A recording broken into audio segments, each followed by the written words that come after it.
Hi and welcome to Danklord vs Games. My name is Kevin and today we'll be taking a look at a complete story-driven game called Last Day of June, developed by OVO Sonico.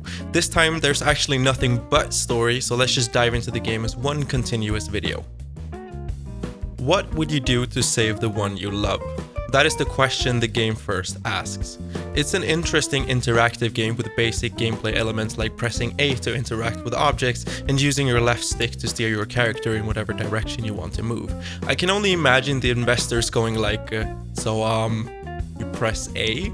That's all you gotta do? And the developer goes like, no man, sometimes you gotta press X too. You see, variety is key. So it goes without saying that this game is not one to take a look at if you're interested in gameplay elements like puzzles or crafting. Story is all the game's ever going to deliver, so let's just get that straight out the way. The first thing I noticed straight off the menu screen was the oil painting art style of the game, combined with freaky characters reminiscent of a Tim Burton movie. The characters have no eyes, and it's something I questioned throughout my time with the game. How important are eyes and able to deliver proper emotion when there is no actual dialogue to take part of? It's a sacrifice the developers were willing to make in order to keep the game somewhat unique in its art style, but how important is art style in comparison to emotion in a game completely driven by its story? Okay, enough about the fucking eyes. In a world where even indie developer studios wants to create AAA titles with 20 staff members, I can appreciate developers who take a good look at their skills and focuses specifically on those areas of expertise. The result in this case, however, felt borderline weird as everything was stripped down to its bare essentials. Not having eyes, feels like something that could be due to cutting down corners in the animation department, but then you have grunts for speech to cut down corners with having to translate your dialogue into different languages. Last but not least, there's really only one map to explore, which is a little boring. Looking at the same areas over and over for about 4 hours kinda sucks. And by the way, speaking of the whole grunting thing, just imagine what the voice actors must feel like when they're in the vocal booth like.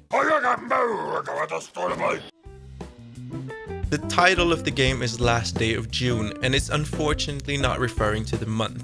June was your wife and she sadly passed away in a car accident. You wake up one day and for some unexplainable reason you're able to go back in the past to review and interact with memories of what had happened through paintings. Fucking paintings, what else did you expect? You are then ultimately given the option to change the timeline of 4 different people in your community. People who all had some involvement with the day your wife died.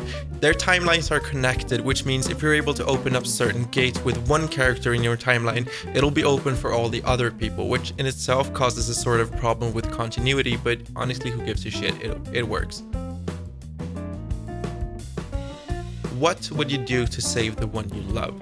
It's sort of a broad question, but it's sadly not equally broad in game. There's really only one outcome, and I wish they had different ways of answering that specific question. Overall, it worked for me, but I'm curious how you interpret the footage in the background when there's no audio. Are you confused? Anyways, to the question of recommending this game or not, yes, motherfucker, yes. But only if you truly value story the same way you value good story in a movie. Don't go all psycho expecting everything and then some more, rather just take the game for what it is. A story with slight interaction to keep you awake. Even though that sounds really bad, it's not. You're just going to find yourself wishing you could do more, but that's okay. Play the game together with someone else and have some discussions while you're at it. I think that's where the game is going to shine the most, honestly. That's all for now. I want to thank you all for taking the time to watch this video. I love each and every one of you equally. Bye.